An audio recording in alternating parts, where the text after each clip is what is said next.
Happy New Year. I just wanted to do a quick video response to one of the comments I got on my Divine Masculine, Divine Feminine Twin Flame reading part 2. Okay, so these quick topics, there's 11 topics here, they all were derived from a comment. Okay, so let's get it. It's just a holiday, got things to do. So firstly, you raise your vibration for yourself, okay? You lighten your energy for yourself, for your own soul's development, for your own soul's growth, okay? For your own enlightenment. You come into contact with certain souls and individuals for the evolution of yourself. Okay, so don't attach yourself to any one situation or any one person too strongly. And this isn't just for twin flames, this is just in general. Okay?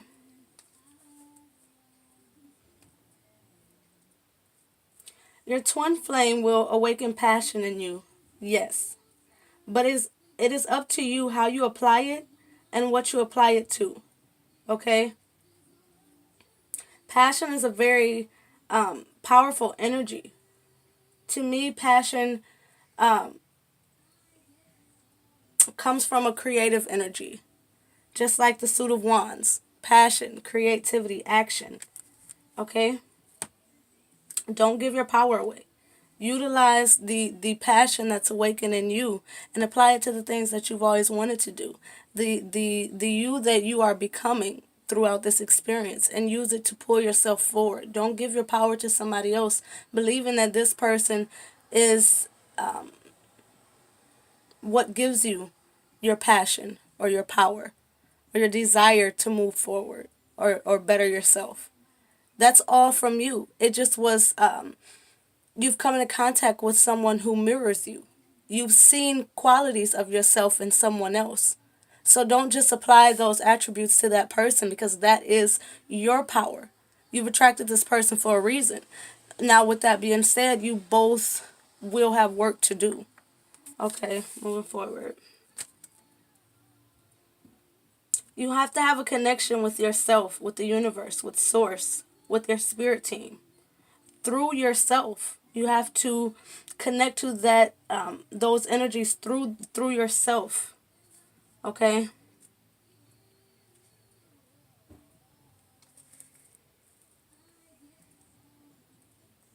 And you have to become as whole and healed as possible within yourself if you want to have a healthy, lasting connection with anyone.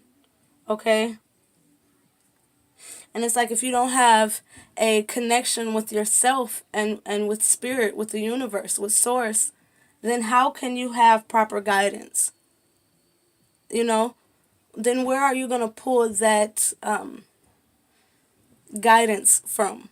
So that's always step one. Forming your connection with yourself and your spirit team, source, and the universe. Understanding the universal language and the way that it speaks to you. Because if you can't understand that, then it'll be harder for you to understand what any person who's in the same form as you, who also has misunderstandings and a certain amount of foresight. You have to trust more in spirit and in yourself than you can anyone else, right?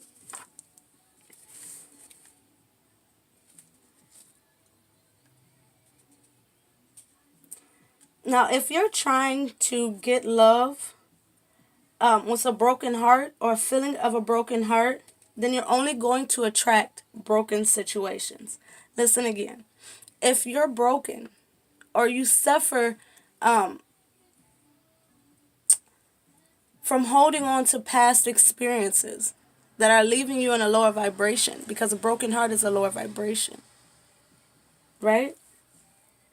Then you're only going to attract broken situations that could leave you even more broken than you were walking into it. So you don't want to walk into a connection already in pieces and trying to have someone else be your glue, right? Because if you glue a dish back together, all that beautiful love is going to spill out through the holes, right? You have to let source and your spirit team and yourself really fully repair you, so that, and your partnership, so that no love is wasted. And that's just like the suit of cups. All that love in your cup, if it was broken, and you give it to someone, how could you not expect that person to spill the content of that cup? You've already given it to them broken. So you both have to heal within yourself, right?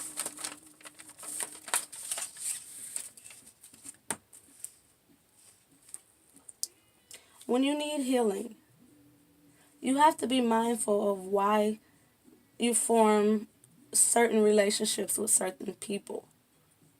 And you want to be mindful that you're not using that person to make you happy, you know? Because if you're using someone else's energy or time or attention to make you happy, then at the end of the day, when that attention is gone, you're still left with that unhappiness. It's only a temporary mask of what triggers need to be addressed within you, right? So you can't blame someone else for your unhappiness. If someone walks away from you today or tomorrow, you should be whole enough in yourself to say, I am good without them. This person has things that they need to go heal on their own accord that doesn't involve me. And I may be a block to, right? It's not your fault if someone doesn't view you the way that you view the connection, right? Because your perception is different. It may be two different perceptions of what it really is. Two people can look at the same thing and see it differently. It happens every day, right? So don't blame yourself. And you can do that consciously or unconsciously. Because, when you're reliant on someone else coming around and bringing joy, that can put you in a codependent energy, consciously or unconsciously. And to me, codependency breaks down to fear. Fear is opposite of love. And love knows no fear, you know? Faith holds no attachments, and growth heals, right?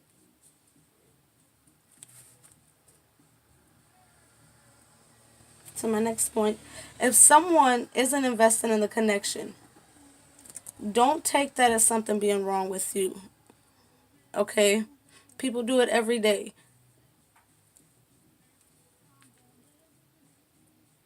It's really just triggering happening. It's something that needs to be changed in one or both of you, right? Or it may be something that has absolutely nothing to do with you. I'm not really going to expand on this too much because, again, it's the holiday and I have things to do. To my next point, feeling scorn is a reflection of past hurts. Okay? It's a reflection of past hurts being triggered and brought to your awareness to heal. And it's a need to release any past experiences, near past or distant past. It's a reflection of what needs to be purged out of you in order for you to grow. What's wrong, Ori? There's nobody in there, baby. I just got the door closed. I'm sorry, guys. My puppy. He's looking for the kids and they're in their rooms.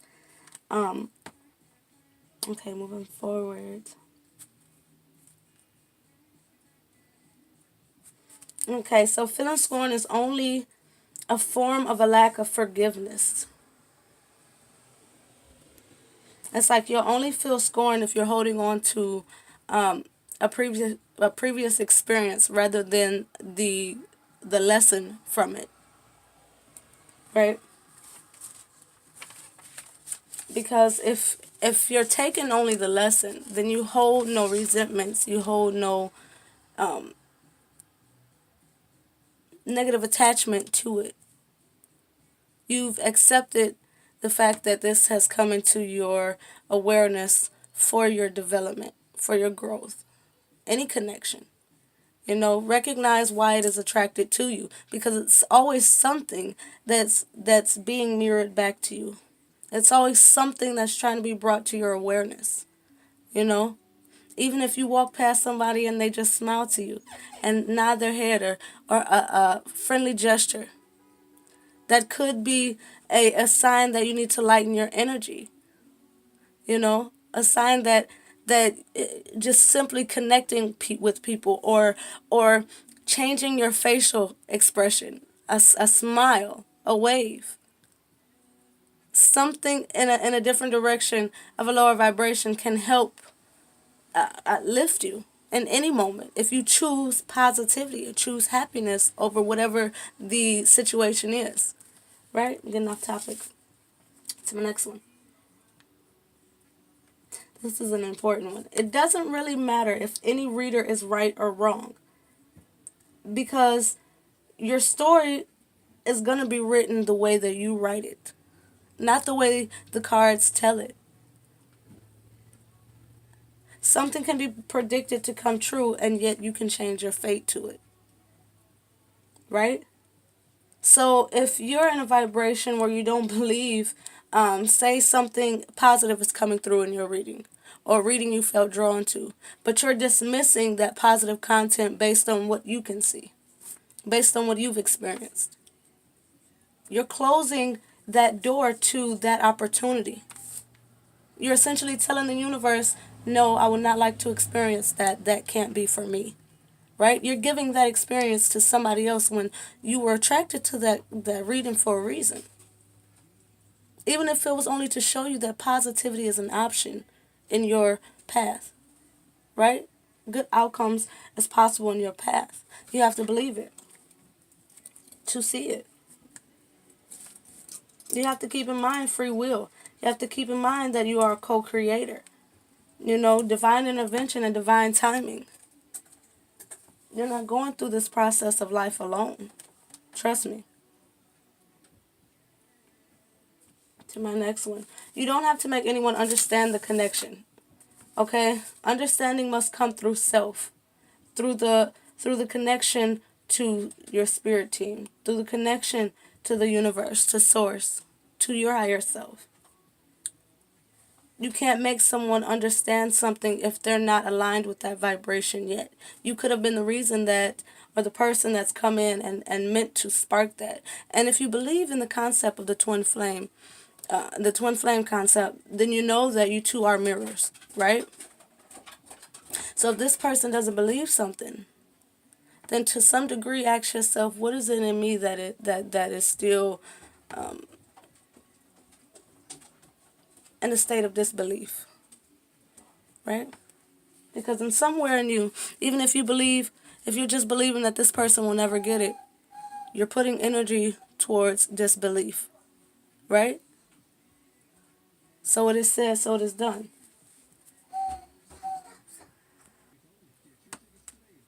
So until timing is right, you can only live your life for your highest good. You can send love, healing, and clarity energy to that person in a healthy way, okay? But you have to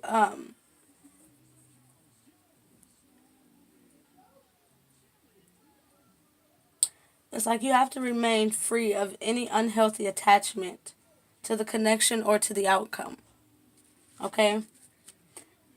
No connection should make you feel crazy. Feeling crazy means you're still trying to fit yourself into someone else's truth.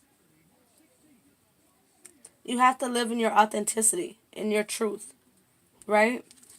Because when you're in your truth, in your knowing, you're tapping into your clear cognizance. I couldn't get that word out. you know, which resonates more in an energy of peace, forgiveness, certainty. Right? When you're living in your truth and in your authenticity, then there's nothing really that anyone can tell you. You don't need to try to make someone see your point, or convince someone of something. you'll have a full understanding that people will only understand to their level of consciousness, to their level of awareness. And you'll understand that until this person's consciousness reaches an adequate amount of development, then this person will always see things their way. And you can talk to your blue in the face, but if someone can't understand it, it's because they need to go through a certain process. You can only send, you know, positive energy and work on yourself so that what is mirrored back to you is a reflection of yourself, right? So you have to do your inner work. You have to do your job and stay on your path and allow this person to raise their vibration enough to be on your path with you. Just because you've come into contact with a person doesn't mean the time is now. It just meant that the time was now for you to have an awareness of what is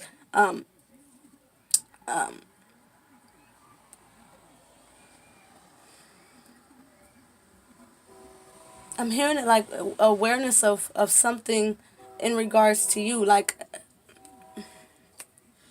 Spirit, I didn't want to fully tap in because I don't want it to be long. Long story short, if you're focused on yourself and fixing yourself, then this person is going to feel that energy, a transformative energy. And this person will be triggered into transformation. You can set off triggers according to your vibration. So if you're in a vibration of frustration, this person is going to be confused.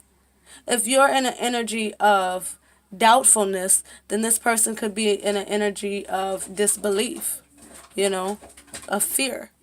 If you're in an energy of codependency, then this person can be in an energy of feeling like the connection is heavy, right? And whatever vibration you're in, interpret it that way. And then focus on yourself and changing yourself, right? So lastly, how someone else thinks, even if it's about you, it's a reflection of themselves. It's a reflection of their consciousness, a reflection of their vibration. And if they think negatively of you for no reason, or with little reason, then it's a reflection of their insecurities and their inner wounds, right? Know that if you're doing what you're supposed to be doing, then you're just an example. You're an example of what becoming better in every day is. And you can view yourself in a positive light despite what anybody says, because you know that you're doing the work. You know that you're becoming better than you were yesterday, right?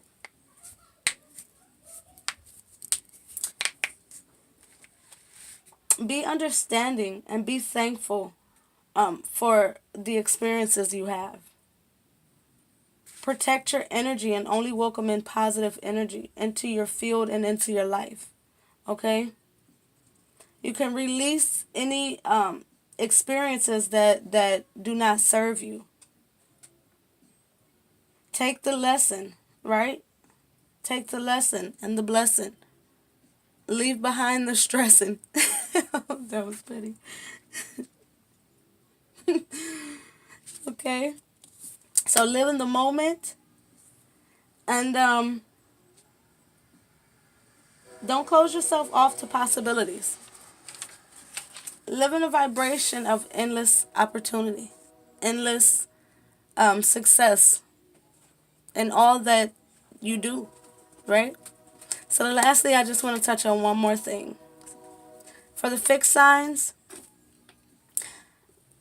look inside yourself whenever it is that is something you desire.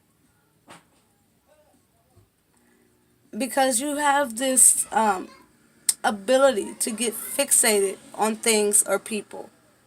So if a strong connection comes in, be mindful that you're not attaching yourself to it based on, your fixedness. I suggest that everyone learns their chart. Okay, fixed signs are Aquarius, Scorpio, Leo, and Taurus. So if you are any of those signs, be mindful that you're not holding on to a connection or an experience, because you're more susceptible to forming an attachment, healthy or unhealthy. Okay? If you're a mutable sign, which would be Virgo, Gemini, Pisces, Sagittarius, understand that you may be in two minds about it. You're mutable, you're liable to change. So you may be constantly going back and forth with yourself when you come into contact with a strong connection or certain experiences. Try to kind of center yourself and really narrow down on it, because you have a lot, a likelihood to, be in two minds about it. For my cardinal signs, Libra, Capricorn, Aries, and Cancer. I want to tell you guys, like, if you're feeling really strongly like something should be moving, something should be going, you like things to move at a rapid pace, or you're really kind of fixed on taking the initiative and wanting it to kind of move according to your timing. Know that your cardinal sign, you're more prone to taking initiation and wanting things to kind of be moving, right? So if you've come into contact with a connection, or have had certain experiences, you know, that weren't the way you want them to be, just evaluate yourself for a minute. Is it moving at the proper pace, and it's just not according to my time or my ego's time? Or is it truly, you know, moving too slow for you? If it's truly moving too slow for you, what are you going to do with your time, your attention, your efforts? Are you going to allow that to turn into frustration because it's not moving the way you want it to and doing things the way you want it to? Or are you going to say, well, I have a lot of things I could focus on. I'll let divine timing be at play, right? So that's going to be it. I'm sorry I didn't get to expand on that more. Probably picked a bad day to do this, but it's been busy. I'm a mother of two. It's the holidays, so we're going to leave it at that. I may do another video or a reading. I probably will soon. But you guys have a great holiday.